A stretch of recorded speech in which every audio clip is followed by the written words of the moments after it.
Hi, everyone. Welcome to our series, Social Emotional Learning, Saturdays with the School of Education here at Notre Dame de Namur University. I'm your, I guess you can call me your webinar series host. I'm Kelly Vaughn. I'm the dean at the School of Education. And we have for this semester, we're kicking off one of our initiatives, um, which is a pillar for our School of Education, is on social emotional learning. And this venue is a section of series webinars on a monthly basis. It's usually on the third Saturday, 8:30 a.m. And you guys have all come in the second part. This is part two of a two-part series with Carol Ruiz, who came and started us off last month. So I'm going to go ahead and introduce Carol, or actually, Carol, are you okay? Go ahead and introduce kind of what you do, and maybe a little brief review of last month, and then you can go ahead and continue from there. Yes, actually, the first part of my presentation is a review. So we're all set. Okay, got We're it. all, Okay. yeah, we're all set with that. But yeah, I'm super excited to be here today. And I normally teach classes that introduce the skills of nonviolent communication. The workshops that I do are usually in the context of parenting, but they're actually effective classes for anyone who's interested in learning about this material. The context of the family is really great because all of us were children at one point, and a lot of our thoughts and mannerisms and the way that we respond to things stemmed from our childhood. And then, of course, if we are parents, we're in the process of creating that for our children. So we have a real chance to do something a little bit different. Last time we talked a lot about human genius, and actually, why don't I just go ahead and share this presentation? And then Carol, whenever you want me to share the link that earlier in the chat that before our guest came on, just let me know. I wasn't able to copy and paste, but what I was able to do is open it and it's in my browser. So I'm happy to copy from there onto here. Yeah, actually, why don't you just go ahead and put that in the chat now so that Sure. and Okay. and then we'll check right before an activity to maybe make sure. You might have to put it in again if we have anybody straggling in. Sure. That sounds good. So the first one I'll share is called the NDNU toolbox, right? That's its Yep, that's okay. it. Oops. And let's see, I'm having, There's that one. And the next one, which is the first free class of Speak Life. So we'll get that one in. And are you okay? I'm sorry, I'm just having a little trouble getting my right screen here. Oh, Sure.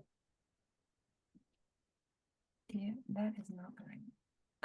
Okay, hold on. Well, you know what you probably need to do is and if you want to share it with me and I can post it up No, too, I got it. that's There you go. fine as well. There. Everybody's Okay. seeing the little hands. Yeah, okay, I can see it on our screen. Mhm. Excellent. Okay.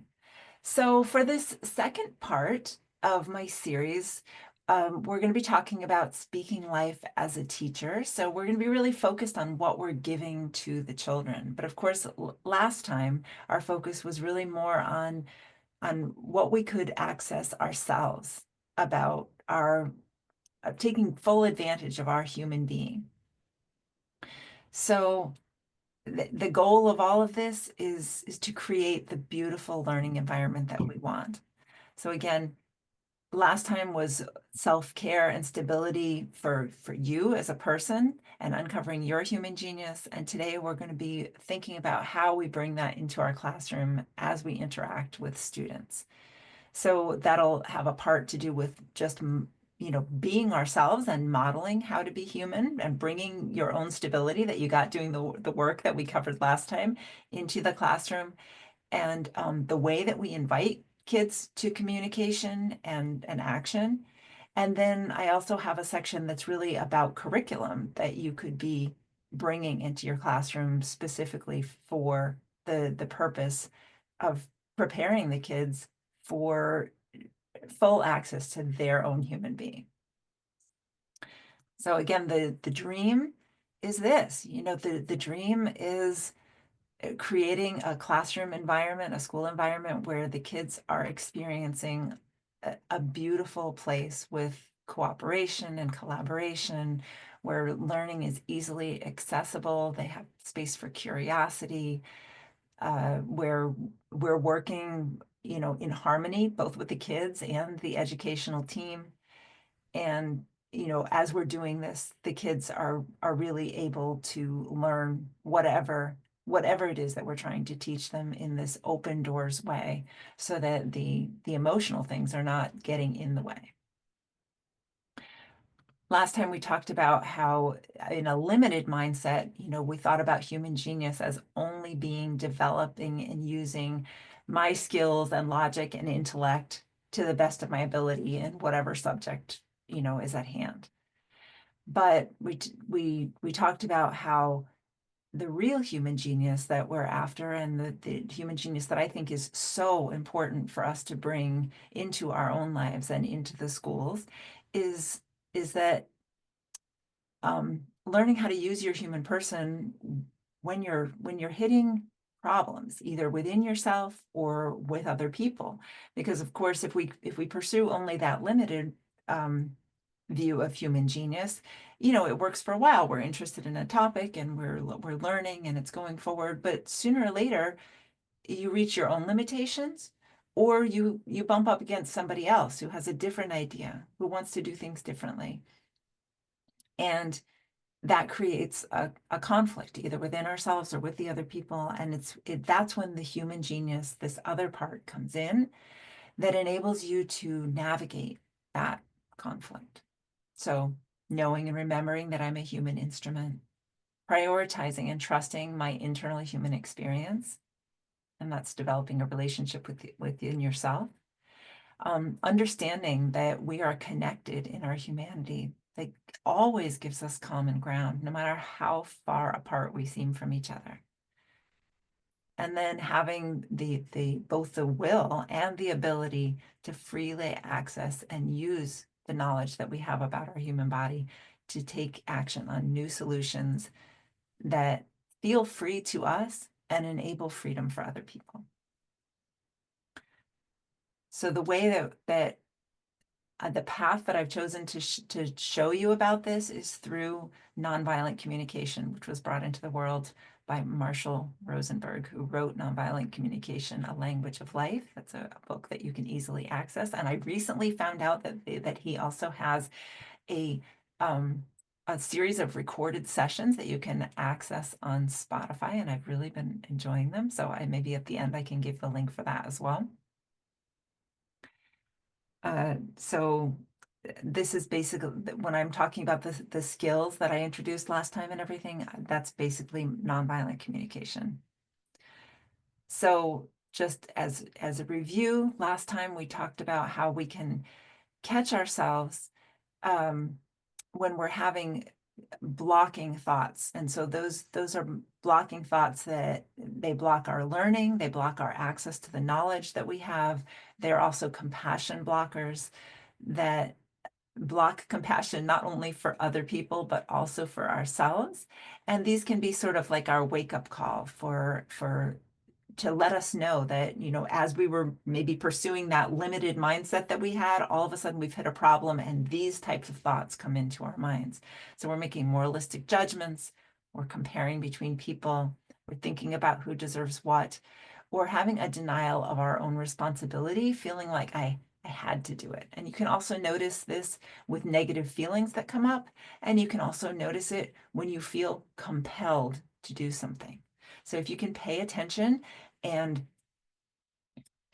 to that compulsion when you feel like, oh, I have to solve this problem, I have to say something, to that child, or when you feel that compulsion, that's an indication to you that you're losing your freedom. You're very likely in this blocking state, and it can be your invitation to step into your human genius to figure out what else to do.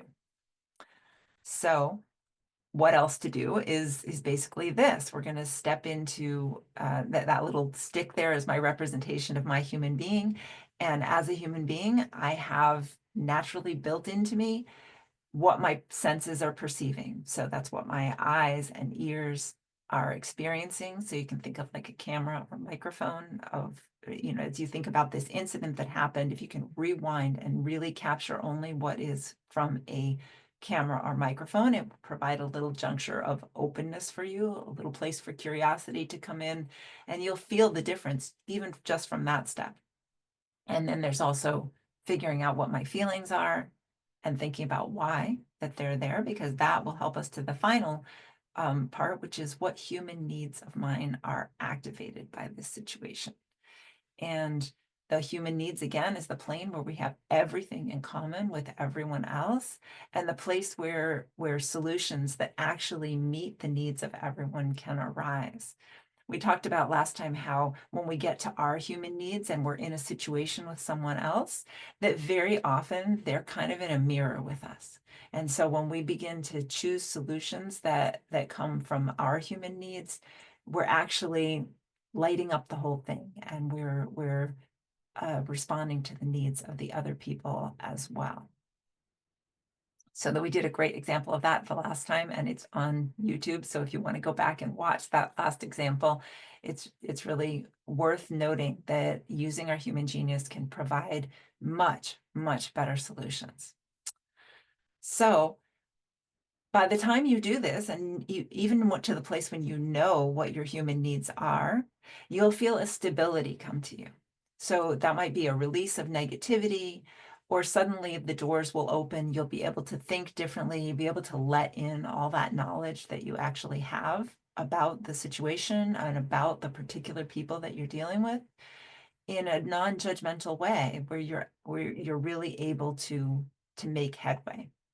So that puts you in a free position. So you're no longer compelled to jump in and make a difference, but you're free to choose options to address these solutions that align with what you truly are needing in the moment, and that align with your values and what you believe in. And this is just an important reminder that this freedom that we experience is the place where we experience love, and we want to be able to offer that same freedom and love to our students too, because that is the human genius, is we are led by our hearts.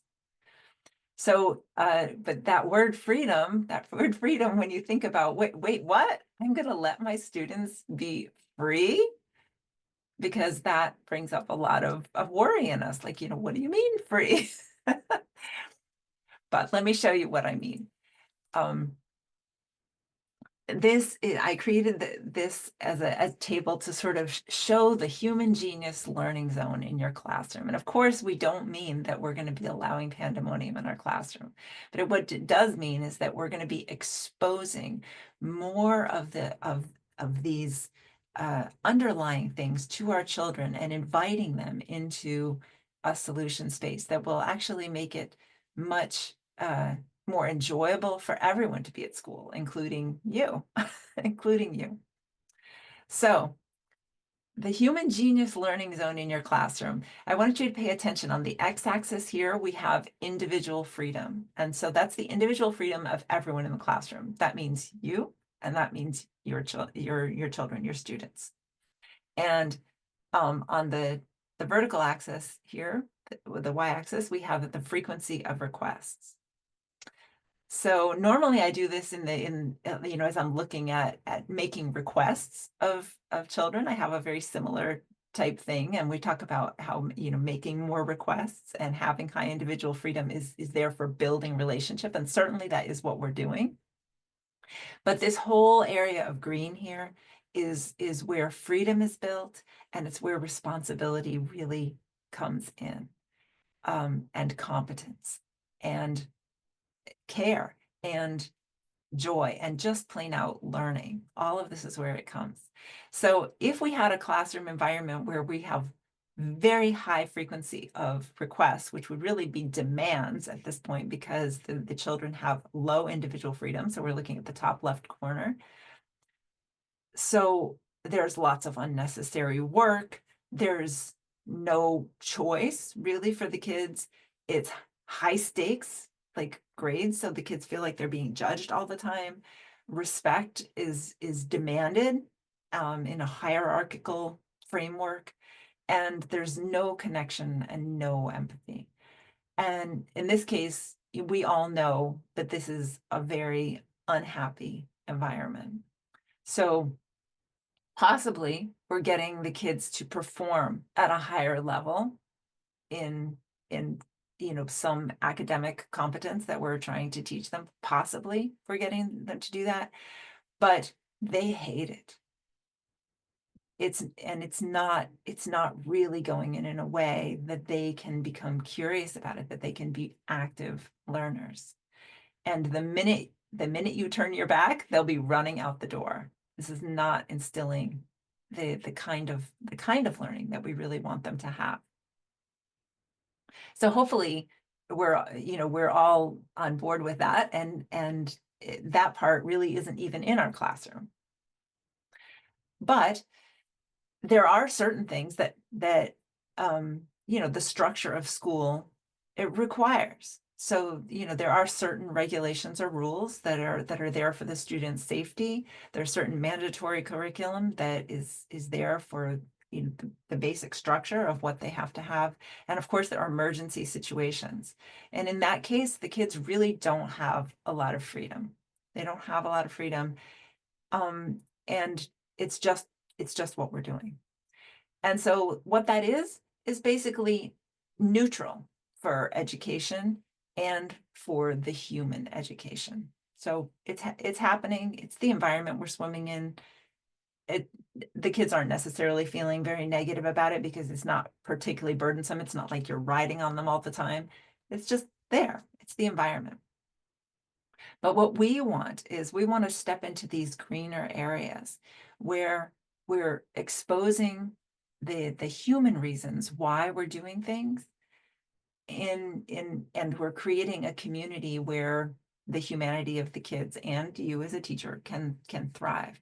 So I have a little triangle that pokes into the rules and regulations area where you have a chance to reveal the human need that is behind what those rules and regulations and mandatory curriculum and emergency situations are. So even just saying, we're going to go through this exactly, but even just saying that I'm wanting us all to be safe, and then talking about what's going to happen, that is giving them something to grab onto so that they can think, oh, safety, yeah, that's why we're doing it. And it won't just seem like it's a demand that they don't understand.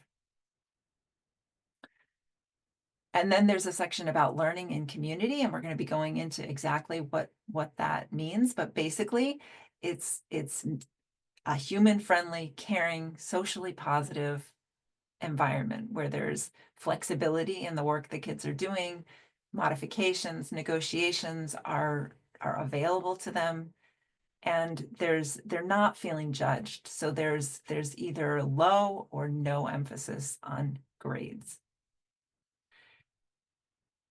And then finally, at the top right-hand square here, we're talking about where the kids have maybe high frequency of requests, but really high individual freedom. And so that's going to be where we bring in curriculum for them so that they have a chance to really learn about what it is to be a human being, to get familiar with their own feelings and their needs.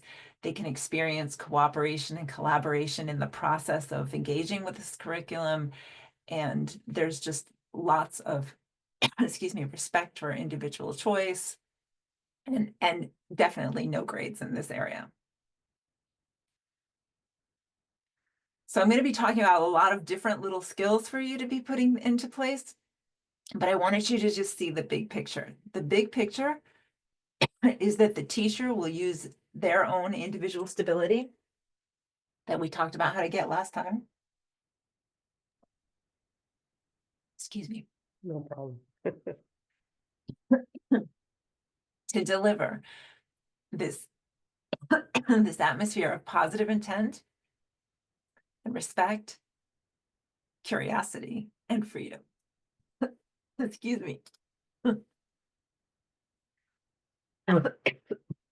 So as Carol is, I mean, I've had those situations myself where I'm in the middle of presenting and my, my throat gets dried up very suddenly.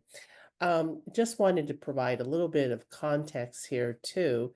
Um, these are we were trying to capture as wide of an audience as possible with the grounding and the foundation to new teachers, teachers in K-12 school environments.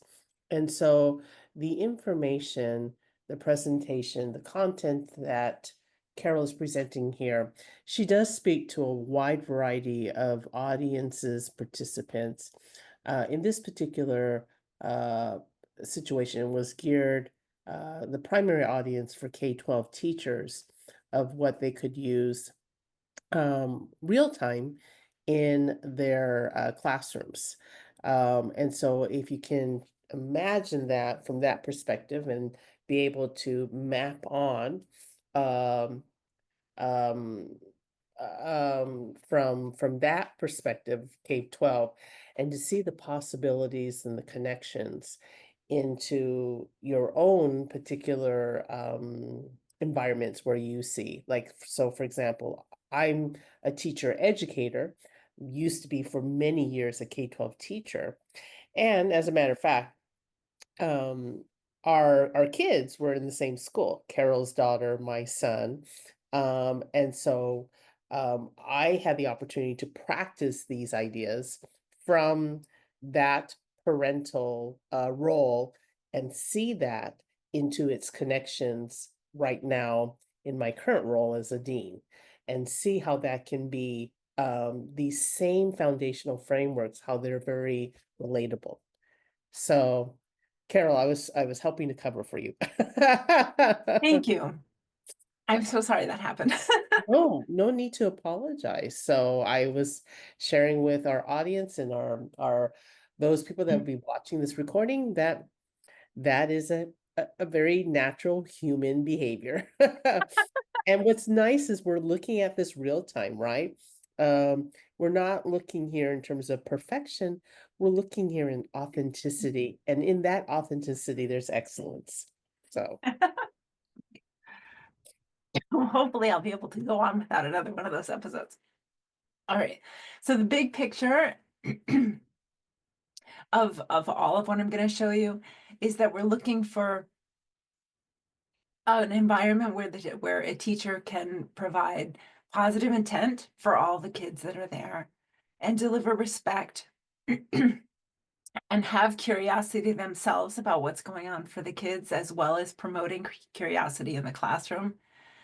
And also freedom, having freedom for yourself as a teacher and being able to bring freedom where you can into the classroom.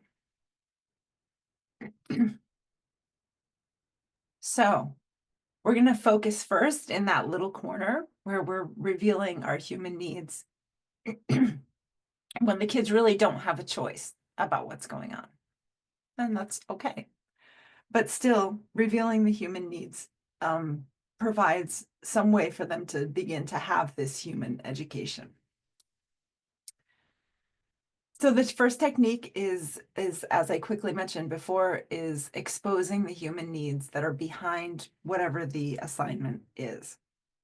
So cooperation, collaboration, help, clarity, safety or responsibility, fun, whatever the reason it is that they're about to engage in this. And remember, this is stuff that is not flexible. This is what we're doing. So in this case, you're addressing the whole class. This is for everybody. I'd like us all to collaborate in planning our upcoming field trip. Table A will work on meal plans, table B will work on transportation, and table C will work on planning excursions. Every table should be generating a single poster to represent their ideas. Okay, so we're just giving them the instructions, but what we've done is we've let them know right at the outset that what we're looking for is collaboration. And so in some way, this reveal of the needs gives the kids the idea that is what we're doing. That's the purpose. It's not just I have to do this. It's for the purpose of collaboration. So they may not take it, but it's out there for them to grab. If they want, they can start to pay attention to this collaboration. Or I'm wanting to make good progress. Progress is a human need too. So let's have everyone think silently for 5 minutes, and then when the timer goes off, share your best 3 ideas with the group. So pretty easy to do, but a conscious effort to do this will begin to allow the children to understand the motivation of what's going on and take responsibility for it themselves in their own way. Because of course, as we all know, everybody's operating in their own freedom and they get to choose how they interact with the assignments. So a very simple technique, but there it is. So Carol, if you don't mind me, I'll while able to kind of have more fluid into your throat, is what that reminds me. What seeing these examples reminds me when I was when I was faculty teaching for my graduate students, and we had to talk about lesson plans. And I always told them to seek for words in the Bloom's taxonomy that incorporates higher order thinking. Is this something that we can perhaps translate into, is seeking particular keywords that really taps into our intent, our thought for this? And if so, what kinds of keywords, maybe a template that you could provide us at either here or at a later time that we could use to kind of cultivate that? Yeah, so and you put in the chat, you put the link for the tools. So in that we have a list of human needs.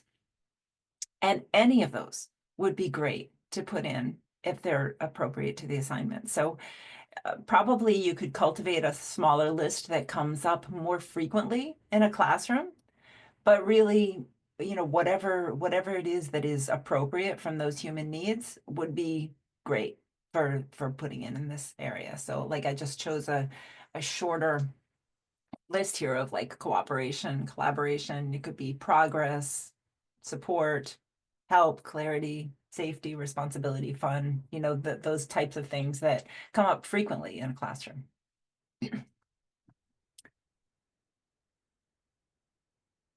Okay, and now we're going to move over to this lower right-hand quadrant here where we've got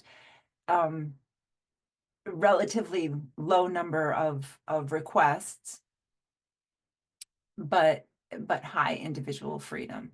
And so sorry, so that's going to be for the second skill that I'm teaching you about making individual requests, because most of the time a teacher is addressing the entire classroom, right? But then when there are smaller interactions where you're addressing just one child or individual children, that's where we're going to learn to focus in there. And this is part of creating a community that you're part of the community. So you're kind of stepping out of this really hierarchical role, and you're going to want the children to not feel the power dynamic between you so much. And also the last skills there, the using presence and asking clarifying questions. And this is about how you deal with what's coming in. from the kids. So so far we talked about, giving the instructions, and then now we're going to talk about talking to individuals in the classroom. But then the skills 3 and 4 are about how you handle what's coming into you from a child when they're talking. Okay. So let's move on to that technique 2, which is again about addressing an individual. You're going to want to expose some part of your humanity to engage individual students to allow their freedom and invite negotiation. So usually the requests are really simple. It's going to be either about having them do something, or it's going to be something about inviting their, whatever their thoughts are, making a contribution or participating in something that's not like a physical, not like I need you to move the chair, but I would want you to contribute somehow. Would you be willing to tell me what you're thinking? So we'll have some real examples of that. But as a teacher, you are going to need to be aware that there exists a power differential between you and the child. And so you're going to want to make sure that you are really letting the child know that they're free. And the purpose of your request is much less to get something done and much more to show them that they're in an environment of freedom. This is, and we'll talk about why, and to see real examples of this in a minute. But so as you go to make a request of an individual child, the human feelings and needs that you may be having, and you don't want to choose like heavy feelings, the things that because again the power differential is big. So you wouldn't want to tell them that you're feeling frustrated and annoyed, because that would make them feel, it's important for you to know that, but you don't have to let them know that on an individual basis, right? But you could say you're worried about something, that's something that they can handle. But the fact that you reveal something of your feelings and the needs, maybe you're wanting support, or maybe you're wanting participation, or maybe you're wanting help or something like that. The fact that you're mentioning them allows for a connection and cooperation to happen between you and the student. Because if you just give a context and then invite someone to participate, then if they don't feel free, they just hear a demand. And if they do feel free, then they go straight into logic, and you'll only be asking them if they want to do something. And it won't be doing anything to build that community that you want to have. So the next slide here, we're going to go through and see these 3 components. There's like a clear context. And then there's on the right-hand side, there's when you ask the person about doing it, and you want to use words that allow freedom. So, if you could say like, would you be willing to, or something like that, that gives them the idea that they have choice. And then your humanity. So we're going to do a little activity together. Kelly, could you switch modes for a second?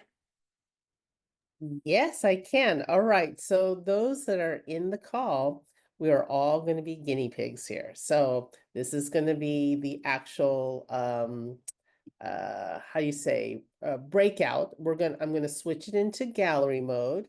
Here we go. So we're all here, and then we might have to, we're in a thumbprint right now because of the thing, but we're all kind of on equal footing, so to speak. So now that we're here, Carol, what directions would you like us to do? Okay, so actually this particular exercise is one that I used with middle and high school kids, because I'm also having the opportunity to teach them. So the examples may seem more like kid examples, but that's good too, because it'll give you some idea of how to do this with kids if you ever want to teach them how to do this sort of thing. So if I say, I don't have paper, will you hand me a piece from the pile over there? So what I want you to do for each one is evaluate. Is the situation clear? Have you revealed any of your humanity? And have you made a request of the other person? So if I say, I don't have paper, will you hand me a piece from the pile over there? Do I have all three components? No. What's missing? Instead of will you hand me a piece, would you be willing to? So okay, so will you is okay. Would you be willing to gives them more of an opportunity for freedom? But so what's really missing is your humanity, because you haven't said anything about how you're affected by the situation, right? So if I wanted to change it, I could say something like, I don't have paper. I need some help. Will you hand me a piece from the pile over there? And now you've revealed a human need. You need help. And so if they agree, then they've sort of come alongside you. There's been a helpful interaction that's taken place, and the two of you are sort of humming along. But if they really felt free, then even if they said, oh no, my hands are in the glue right now, I can't do it, then it would, I mean, on the listening end of that, you'd be like, oh yeah, your hands are in the glue. No problem. I'll ask someone else. And in that they experience freedom. Yes.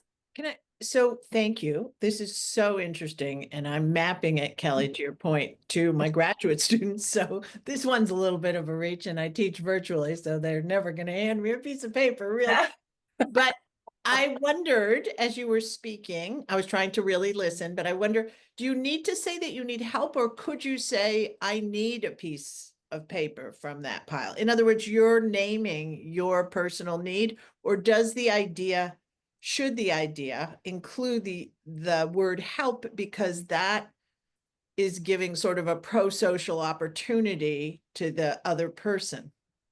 Yes, that you got it on that second part. Yes, you want to reveal it to so that they can connect with you on that human level instead of just on the paper. So needing a piece of paper is not a basic human need. It's a solution for whatever you're trying to do, right?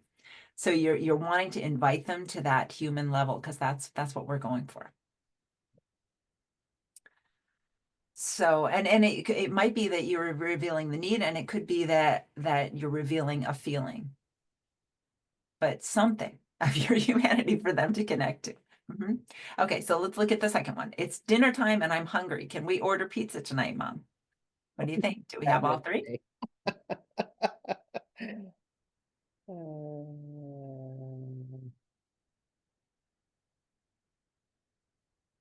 Now I'm saying it naively, but I want to say yes. You got it, Kelly. Yes. Yep, it's dinner time. That's the situation. And you're revealing that you're hungry, right? Yeah. And then the request, can we order pizza tonight, Mom? Great. Okay. When you don't let me state my opinion, I feel hurt. Mm.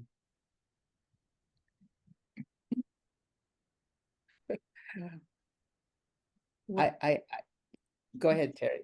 You're Or- showing your humanity, but you're not telling them what you need, or what you need is. That's right. There's no specific request. So the person is not really sure whether they should slink upstairs or try to have a conversation with you about your relationship. So yeah. They don't really know what to do. So we've left out the specific request in that case. All right. So I'm excited about the dance coming up tonight, but I don't have enough money to go. Would you be willing to lend me $7? What do you think? Yep, we got all three. Yep. Let's play tag. No. That reckons feelings of the Yeah, so you might be able to infer that it's the recess time or whatever, but who knows what time it really is that they want to play tag, right? So who knows? And maybe it's a specific request, but it doesn't include anything else. So imagine actually if you're a kid and you're trying to make friends and you say, let's play tag, very likely whoever you're addressing is only evaluating if they want to play tag. And so notice that there's room for so much more, because if they reveal something of their humanity, then they have a chance of an actual friendship connection with the other child that isn't just we played tag, but it's like, I was needing to move my body, and I asked somebody if they would do it with me, and they said yes. That's different. Carol, do you not mind? I wanted to just and I don't mean to divert, hone in on number 3. And the reason for that is because I hear that quite often, not only from children, but from adults.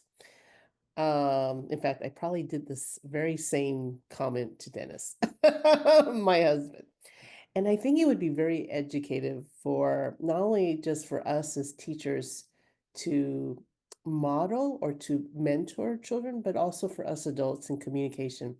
What could be a suggestion of requests? Again, a template that I can latch onto to think about so that the next time, if I'm in the midst of that emotion, I have something to recall by just to some examples of that request that I can make. So are you okay if I can just, Yeah, I mean, I think that this is the template you need, this picture. Because if you can remember that you need the 3 components, it's going to really help you. And I think, but part of the reason that it's hard is because we're not really used to tuning into our internal framework very much, and so a lot of times we might feel hurt, and it might be something that's been going on in the relationship for a long time that you feel hurt, and so if you're on your own and you're thinking about it, it might be hard for you to come up with what exactly would change that situation. so would it be something of, for example, when you don't let me state my opinion, I feel hurt.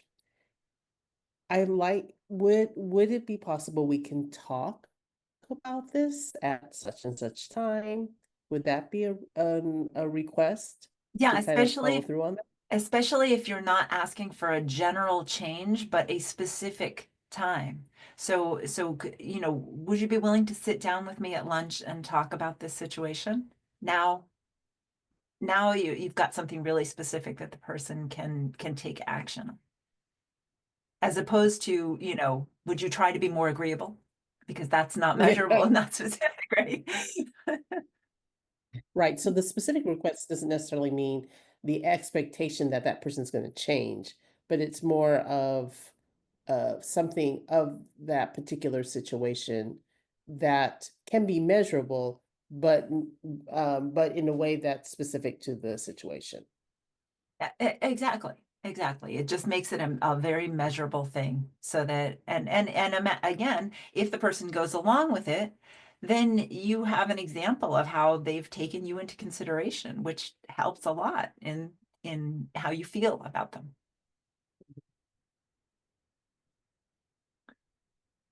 And hopefully by making it really specific, like saying today at lunch, if they're wanting to join in with your humanity, and they're wanting to get closer with you, they might say, oh, I have an appointment at lunch, I can't do it. Would it be okay if we did it after work at 5 o'clock? And you saying, sure, that works. Now you've let them know that they have freedom too. And so you've taken them into consideration. So it's really a chance for that bonding, right? Yeah, I see that. Okay, let's see. We have to split up this work, and I'm uncomfortable with drawing. Would it be okay if I do the writing, but you make the poster? Yep, that's got all of them. All right, you never let me choose the game. Can it be my turn today? Yeah. We didn't include the humanity. You guys are getting the idea, right? Yeah. I'm feeling grumpy today, and I'd like to be alone for a while. Would it be okay for me to go to my room? Yeah, got all of it. Stop Yeah. it. You're so annoying. No real context. Right. No, nothing. It's just judgment, right? Let's see. And I'm wanting to have some fun. And when you interrupt, we can't play the game. Will you allow us? Yeah, let's see. I'm willing to have some fun. And when you interrupt, we can't play the game. Will you allow us 10 minutes to finish? Okay. So, yep, that's got all of them. Okay, so and now let's take this into the classroom. And now you're a teacher. So you have to, again, we have to be really aware of the power dynamic that we have. So no matter how much we intend to use this formula, if we're asking the kids to do something like move chairs or something like that, they don't really feel like they have a choice, right? So we want to be really careful about how we demonstrate this. So we can use these sort of to talk to an individual student when they're a little bit off course, when they're having trouble bringing themselves to the table for learning. So that's and the example is the first one. So again, you take the child, you'd be talking to them individually because we don't want them to feel the pressure of the social situation, but you pull them aside and you go, I'm concerned because even though it's planning time now, I hear you talking about another topic. Will you tell me what's going on for you that makes it hard to focus? Okay, and notice that now you're opening up a space where you're relating to them human to human, and it's not teacher to child. It's not, you're not trying to force them. You're inviting them to this process of reflection. Does that feel right to you guys?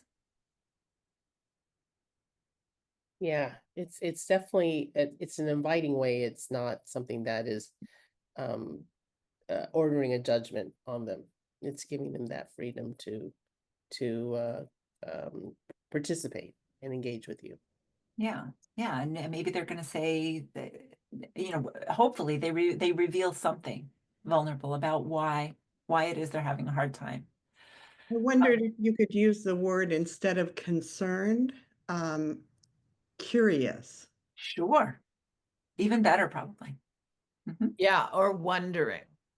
Mm. I'm wondering, Mhm. you know, So be careful with I'm wondering, because that's not revealing your need. You want to make sure you reveal something of you. Mhm. okay, just operationally, I'm thinking of a 28, 30 kid classroom. And I'm I'm wondering how you implement this, because I think it's brilliant. I completely see, but practically, I've worked with teachers and suggested maybe, when there's a student who seems to exhibit some difficulty in staying on task, how's that for a euphemism? They check in with them before class. Do you know what I mean? They sort of, because the other piece of this is the kids are always watching each other. So if you pull this child, that is going to have some social implications. Do you see? I mean, I think I want to ground this in absolutely. I think our world needs this more than anything, and teachers need to be empowered to use these techniques and to learn how to speak this way with children and colleagues and family members. 100%. I'm just wondering about the reality of the how. How's that? Yeah, and it's a great question. I mean, so the school that I'm most active in is a parent participation school, which means that there are adults in the room, which makes it a lot easier because a parent can be doing this for the child, or a parent can take over the general running of the classroom while the teacher has an opportunity to talk to the kid. So I mean, I think that you'd have to be creative. Hopefully you could, I mean, in the moment, you might be only able to do, Billy, sit down, or whatever it is that you say to cue them to come back. But again, if you notice that Billy's having trouble every day or for several days, then you'd want to sort of subtly say, Billy, would you be willing to stay a few minutes after class, or meet with me tomorrow as you come in, and then you could have this quiet conversation. And so it's not as quick as maybe you'd like, but you could also let him know that, I noticed for the last couple of days I've been just saying, Billy, sit down, and that must be hard for you to hear. And at the same time, I'm trying to help us all make progress, and I need your support. So can you think of any ideas that we could use to go forward, right? So notice that we're really giving the child a lot of responsibility in this case, which is, just a zone of so much human learning. You know what, thinking about this, Polly, and along with Carol, I mean, I'm a parent volunteer, or I was, in this same exact school that Carol is at, a very highly parent participation. But I also reflect upon the experiences at that school at McCullough into my teaching experiences as a K-12 teacher, and kind of mapping the two. What I have done in the past, and I think it's came with success, is the environment that this works out when I can pull kids aside is when there's group activities, rather than, a whole class activity. That I have to think of a different arrangement.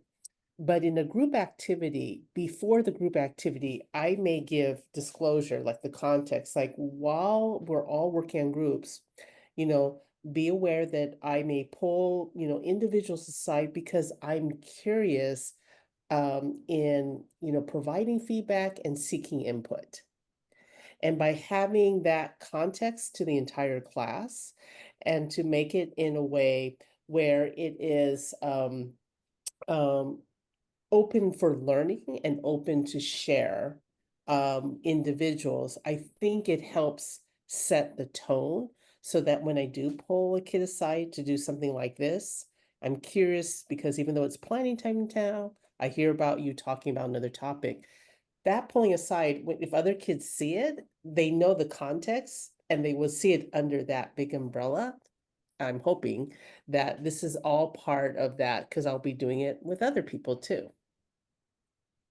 Yeah, thank you. This makes sense, and I really resonate with the idea of enlisting the students' ideas and giving them the agency to come up with solutions. It reminds me of the Ross Green meetings with students about unsolved problems, lagging skills, where the student has the agency to work with the teachers and the allied professionals to sort of solve the problem and really take their ideas as like you're saying, collaborative learning. Mhm. So I had two more examples here. So I'm excited to see that you've chosen the History Museum as a destination for us. And so this is important. I put the assignment is done. So now they're in an area of freedom. They don't have to do more. But then you could say, but it's not clear to me how much time we'll need or which exhibits we should see. Would you tell me how you feel about investigating further and sharing your ideas on Wednesday? So you're inviting them to something, but really in an area where they're not going to feel like I have to do this. But you would want to do this with a child that you felt like maybe would want to do more, Or I've noticed how fast you're moving on the playground and I'm coaching soccer this year. I'd love to include you on the team. Would you be willing to stop by practice on Thursday to see if you enjoy it? And again, these are areas where we definitely want them to be able to say no with no hard feelings. So if they do say no, empathy. We'll talk about that. Okay, it's just really important to make sure that you know that these kind of requests are for individuals only. So they're in the human experience, there is no collective free will. So we don't have it. It's just not there. And so when you realize that we have no collective free will, then you won't fall into the trap of doing something like, I'm wanting us all to make progress on our reports. So would you all be willing to sit down and write your first paragraph? Because the group can't tell you they're willing to do something. Only individuals could do that. So instead you would this would be the area where you'd be in that little triangle and you'd just say, I'm wanting us to make progress on our reports. Everyone take a seat at their desk and write your introductory paragraph, right? Okay, now we're talking about messages coming in from the kids. So you're going to want to use your presence. So the stability that you have that you've gained by using the human genius skills that we talked about last time, you now have some stability. And so you're going to want to use the presence and empathy when a student is expressing an emotionally charged message. So as they're talking to you, instead of correlating with the logical things that you may want to say in response, you're correlating with what might be going on in them. So here's an example. She's saying, they said I can't be in their group and that's not fair. Okay. So your goal is to listen and offer your presence. And if you have a hard time with this, then that's just an indication you need to work inside of yourself more, doing the techniques that we talked about last time. But when you're offering presence, what you're not thinking is she's too sensitive, those kids are too mean, or I have to deal with this again.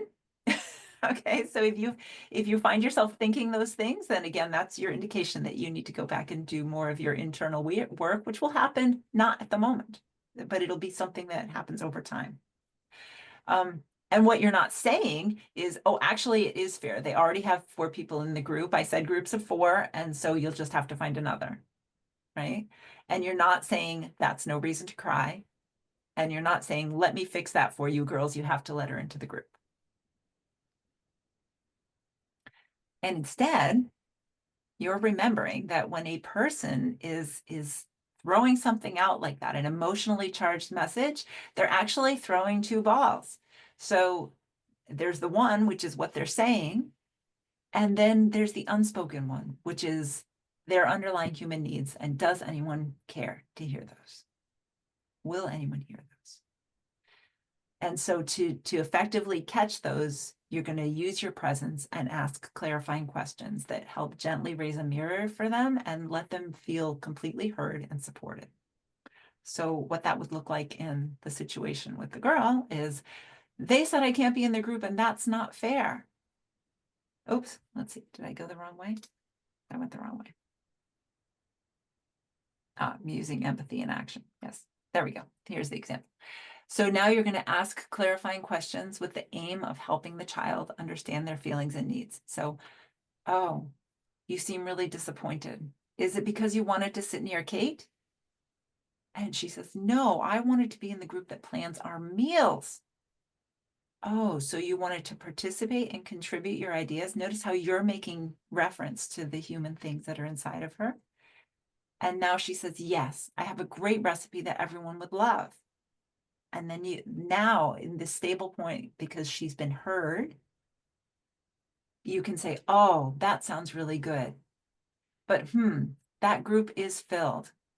Would you be willing to contribute by writing down your recipe for them to consider? And I also want you to be able to participate. Would it be okay if I put you in the trip planning group? Right? So again, because we were able to shut down our need to immediately fix, she's able to feel completely heard and understood. Maybe at first you thought it was because she wanted to sit next to her friend Kate, but you didn't just assume that, right? You asked. And instead we found out that it was because it was really about the meal planning and she had a great idea. What do you guys think? Is that clear? Yeah, it sounds like co-regulating with a student and then the clarifying questions. Yeah, I think, and allowing the student autonomy, right? Asking letting them choose, because by not being able to join the group, they felt shut down and disempowered. So you're offering another avenue for them to sort of regain some semblance of control. Exactly. Something that oh, sorry. Go ahead, Hector, please do. Something that just reminds me of is there are some times where the instructions for an assignment are that it needs to be in a pair or has to be in a pair, right? And they're like, but like, do you want to make a trio or something like that? Add an additional partner. And from there, like this just reminds me of the conversation I would have. Okay, like if you want this to happen, right? If you want to be able to work as a trio, like, are you okay with like the written piece being a little bit longer, or like they're just like some sort of compromise where like now that the expectation of like the quality of work is still the same, but now it's like I need to see that you all of you are actually or able to work together to make something to contribute. And so this is what it reminded me of. Yeah, and you know, contribution is one of the human needs. So in the explanation for the girls, rather than this just being a logistical thing about, well, if there's more than one person, then you have to do X, Y, Z. That's just explaining the process, but it's not allowing them. So now, but if when you mention contribution, now, I mean, you might be able to, if you're not addressing a larger group of people and just this particular group, then you could say, even so I'm needing to see contribution from each of you.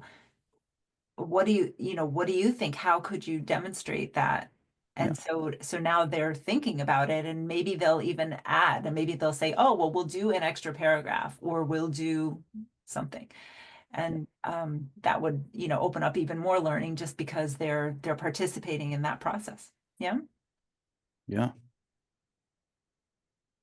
Is it possible, Carol, I was wondering, because sometimes I have to re-summarize, I kind of think out loud, um, to help me contextualize and be able to enter into that empathy space.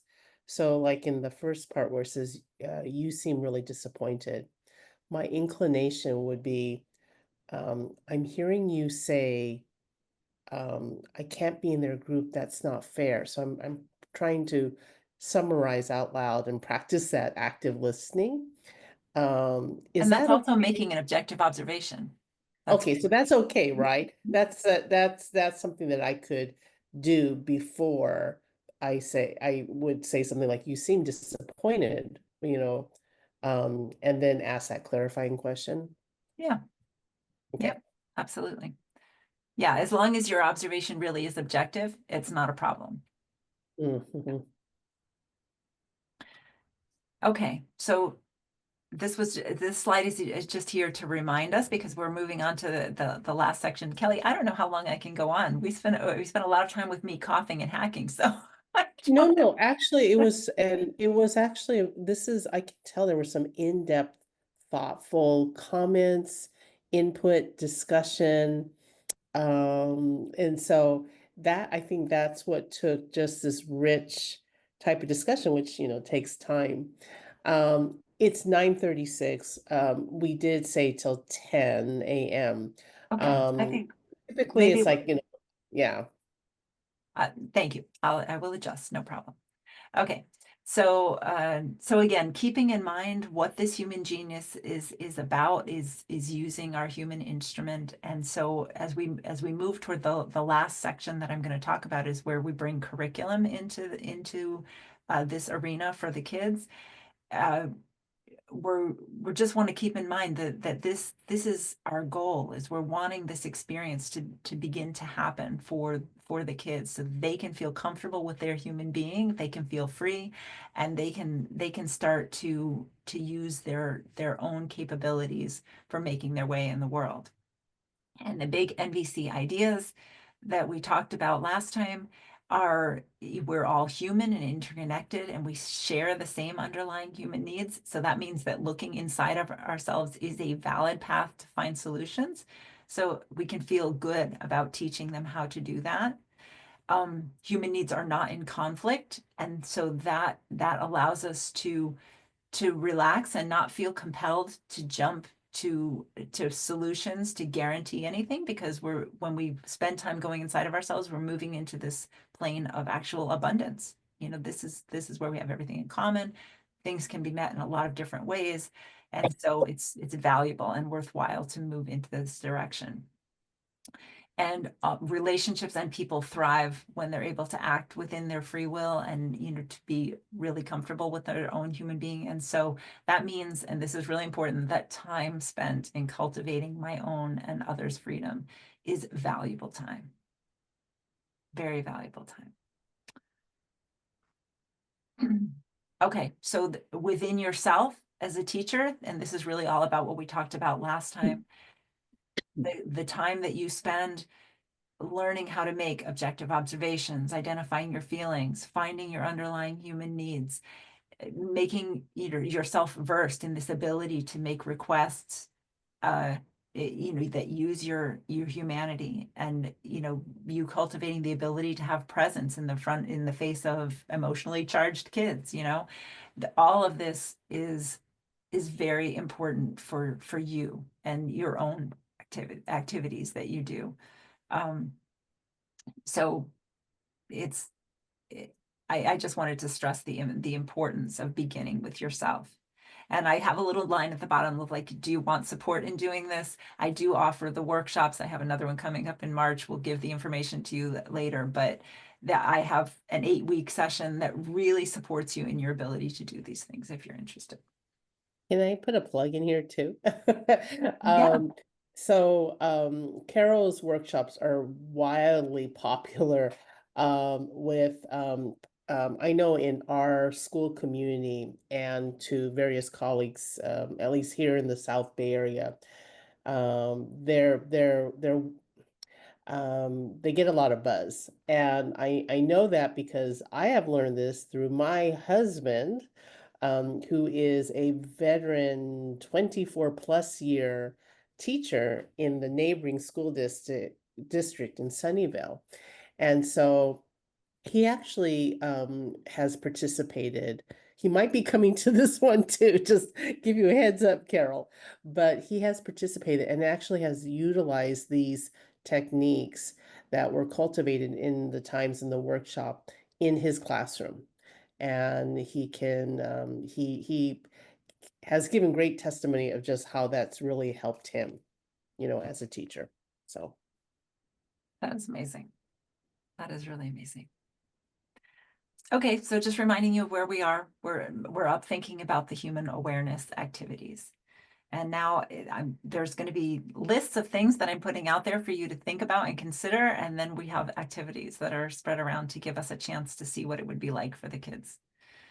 In the toolbox that I gave you, there's a mood meter and a list of human needs that you guys can access as we work with these activities too. But okay, so again, time spent in cultivating freedom is valuable. So that everything we just talked about is also really, really valuable and us assuming positive intent, naming and recognizing the common humanity, feelings, and needs throughout the day, putting a mood meter in your classroom. And again, that's what the mood meter looks like. Introducing the human needs or a subset for younger kids. And a great way to do this actually is every year at the beginning of the classroom time, you come up with classroom agreements and expectations for how you're going to be working through the year, and just putting the human needs into those statements, like we all contribute, for example. If we came up with that idea, we all contribute, or we are considerate. And those were the classroom things that you chose, the classroom agreements that you chose. Well, then this is a great way so that whatever the class is about to do, you can refer to those agreements and have like a little brainstorming session about, okay, so we all have agreed to be considerate. So we're about to go to cooking. What do you think considerate could look like in cooking? And so they could come up with all kinds of ideas, from it's, considerate to be considerate of the materials that we're using and the ingredients and the equipment in the kitchen, as well as considerate of my friend if they want to be the one to stir the batter as well. Considerate of the adult that is helping them get through this process. So you can see that if you choose a human need, because it can be met in so many different ways, this provides an opportunity for the kids to engage with what it means to meet that human need. Yeah. Okay, so that's the mood meter, and this is the list of human needs that you can look at, and you have that in the toolbox that I gave you. what we can do, Carol, is when we have this as a webinar, on the YouTube channel, just like last time, we'll add those resources too. And then folks here on this call, I'm happy to email, or Maria can email you these same exact links if you have not captured them in the chat. Okay, and so then also just a teacher having at some point time to set the framework, explain that everybody encounters situations that bring them positive feelings and that are cause for pleasure and celebration, and negative feelings that we tend to avoid, but actually the negative feelings draw attention for us to opportunities to make things better. So you start reframing problems, because we don't want a classroom with no problems, right? We want a classroom that somehow embraces the problems. So I was thinking, even from a younger age, there being like an opportunity box. So instead of just problems, like when you encounter something that's making you have those unpleasant feelings, let's work together. If they're little, or if they're older kids, the freedom to think about creating a little slip of paper. What was my objective observation of the problem? What am I feeling about it? And what do I think I need in this situation? And so even if you're not individually working with every one of these, like, you don't have to interact with each kid about everything they put in the box, but the fact that there is a box and that they're being invited to this is practice for them. It's practice. And you can be looking at what they put in. And if you see that they're way off track on something, then you do have an opportunity for an individual conversation.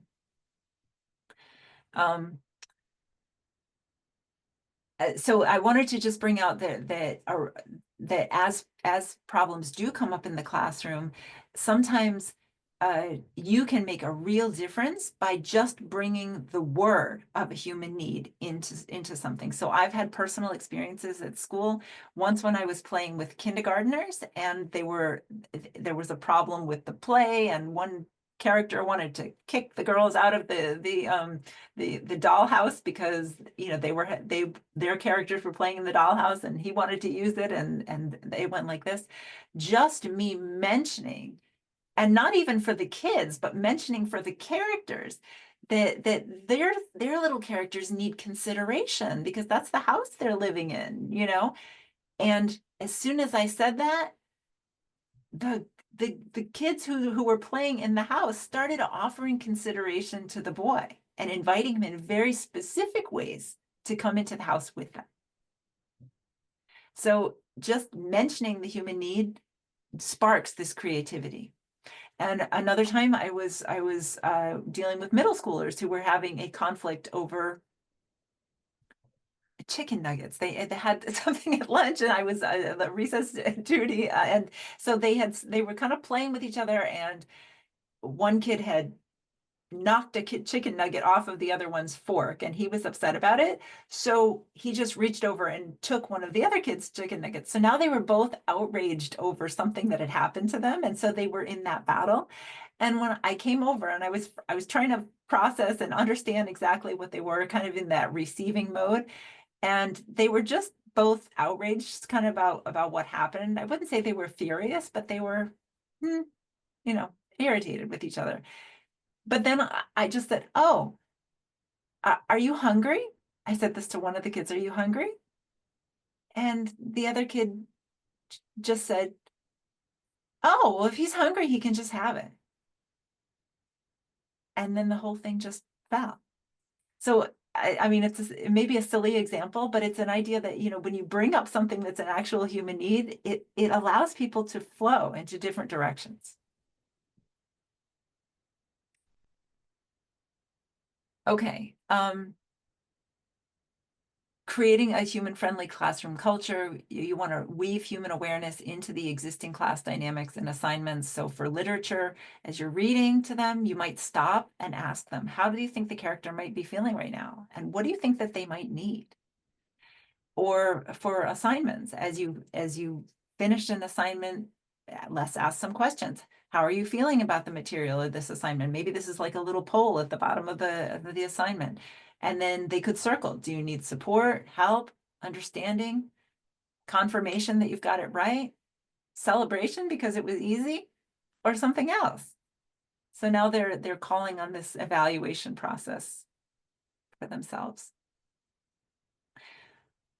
We can talk about direct human awareness education. So from starting from really little. You know, your bodies are giving you information all the time. So sensory awareness, thinking about what are they feeling? What are they smelling, tasting?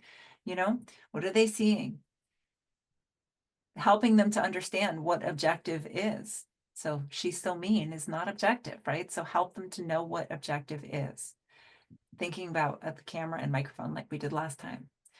And I've created activities for teaching the middle schoolers and high schoolers likes and dislikes, just having everybody write down 3 things that they like and 3 things that they don't like, and taking the time to see, like even create bar graphs. How many of us like this? How many of us don't like this?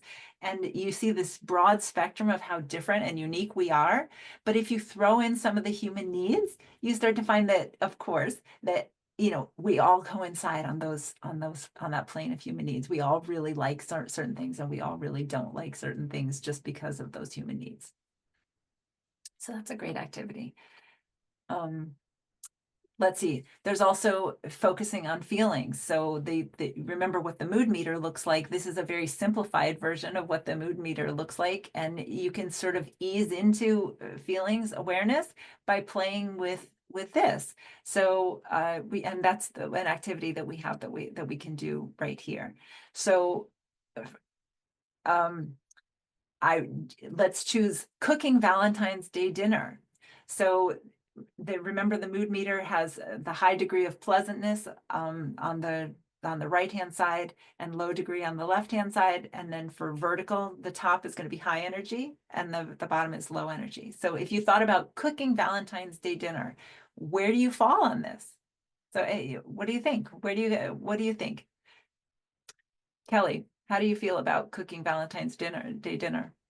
Well, in this year with my newer job, I would probably feel, let's see, I don't know if it was sad, but just more like tired and worried that I wouldn't be able to do it.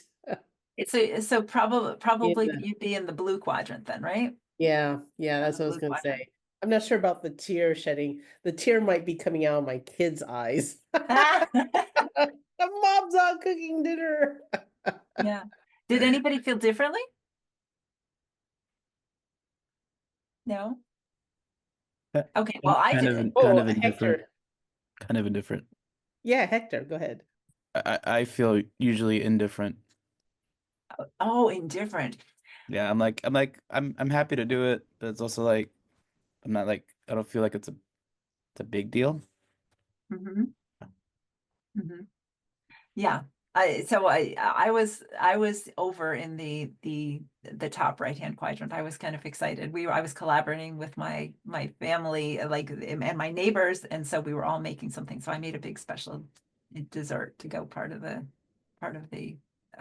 celebration. But in any case, this is an area where you can imagine using a 4-square court outside with a group of kids and having mark the quadrants with with faces or whatever, and then having them run to each other. If they've got a piece of paper, they can be putting dots next to each of them about what color it is, and then when they come back in the classroom, now you can give them something like this, and they can say, okay, so you picked the red quadrant for this particular activity.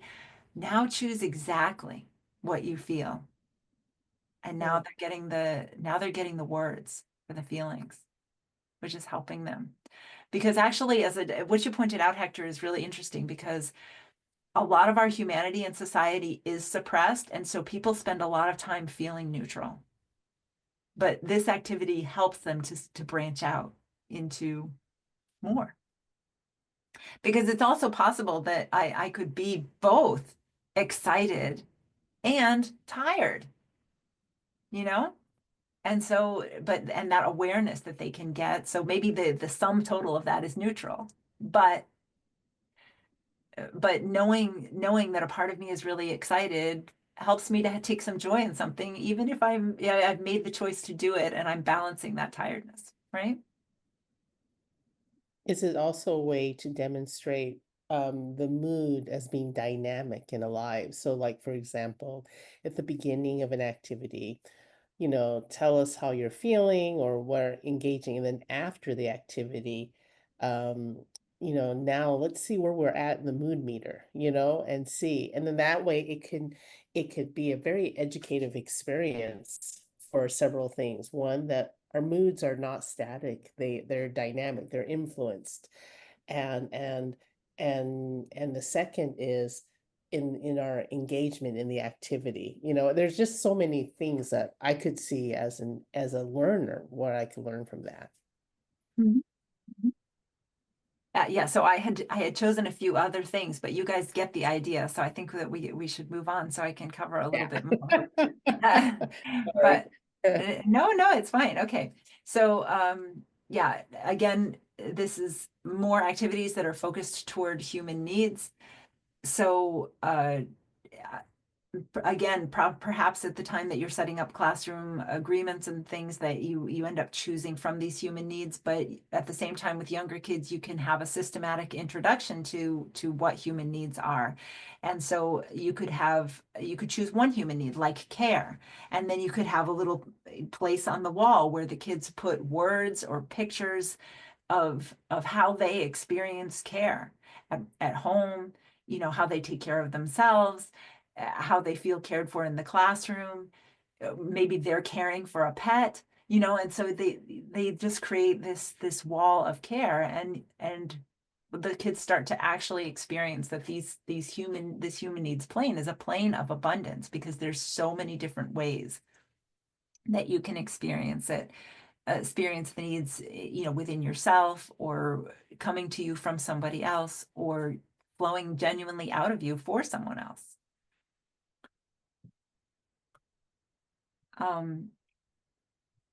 So again, you can talk about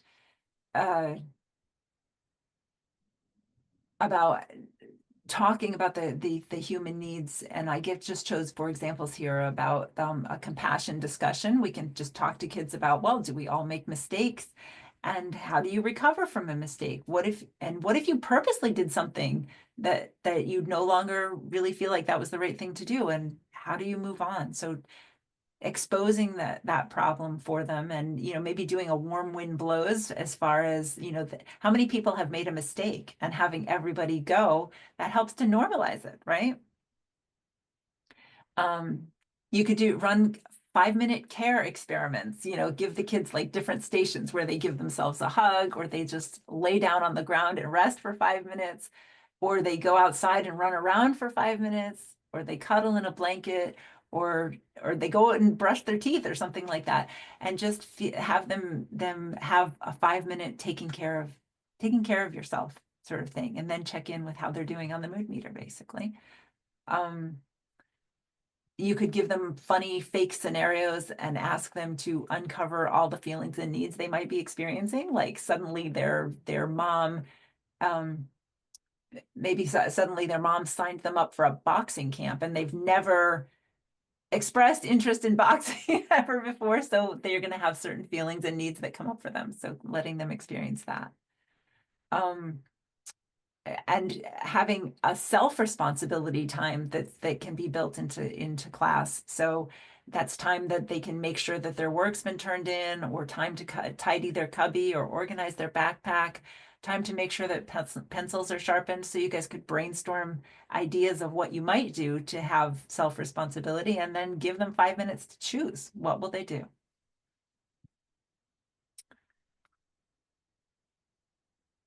And again, when you think about meeting a human need, I wanted to point out that there's 4 ways that this could happen. So this could be me with my higher power, or me in nature, or just who I am by nature, tapping into that.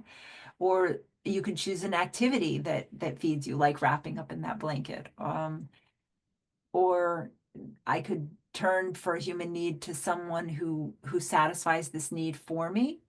Or I can authentically offer this need to someone else. So it's associating the plane of human needs as a place of abundance.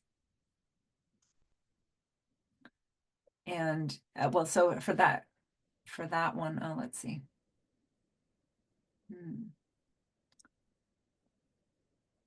Okay, and then for more advanced concepts as the kids get older, You can teach and model how to make requests like we talked about today. You can ask them to think about what happens in logical arguments versus if you're able to offer empathy first and then move on, so they can start to think about moving into solution space. You can give them practice things like a whole bunch of emotionally charged statements that anyone might make to you and have them practice responding with empathy. You can set up experiments in your classroom about does making requests build community, and figure out like maybe there's a whole bunch of connecting conversations, like what's your favorite color, or you know, what's your favorite place to go on vacation, or all these things. And so the kids would have a time that they could go up and ask someone, you know, would you be willing to tell me this? Would you be willing to tell me this? And then start to feel how that community builds. Then it's just a fun thing to do as well. And teach and model guessing and hearing human needs when somebody's telling you a story. So that's like the example that we gave you before, when somebody is like, oh, you know, they won't let me into the group. And then even inviting the kids into thinking about, well, what might someone be needing in that sort of situation? Okay. And let's see. We're at 10. Yeah, I think that's why I'm rushing through here. I think we better stop with the activities. So the toolbox, though, has the activities in it so that you guys can look at it. The goals of these suggested activities are to empower people, teachers, and students to live more effectively, freely, and joyfully through awareness of their humanity, to create a safe environment to be human now, to strengthen general awareness and positive regard for humanity, because we don't want to cultivate a future without humans in it. And teach skills to create a ripple effect of freedom and allow human genius to thrive. So that's about all I had for you. So if you're interested, Kelly, well, maybe with the YouTube video or something, we can put out the link if you wanted to. Yes, we'll do join that. my next workshop. I also put out a podcast and that you can listen to now on Apple Podcasts or on Spotify. And that's it. Yeah, and that, can you go back just to one more, to the link right, to the slide right before, so that people can take a quick screenshot or photo, the one after that, the podcast. So relevant in today's administrative political climate. This is, Carol speaks to that, utilizing the nonviolent communication principles, just inviting for us to think about what it means to share the United States. Beautiful. And I just put the Apple Podcast link and the Spotify link in the chat because it's not a very popular podcast, so it's hard to find if you're just searching for it. Yeah. So, but yeah, I'll definitely, and we'll probably we'll look at bringing that up in our next School of Ed newsletter too. So, and Okay. application. Well, All right. I really appreciate everyone's time this morning, and thank you so much for having me in this series, Kelly. I loved it. Oh, you're welcome. I'm going to go ahead and be respectful of everyone's time. We usually have a Q&A, but we are at the time. So thank you so much. And if you need further contact, I will definitely forward that to folks here. Thank you guys. Have a wonderful weekend. Bye.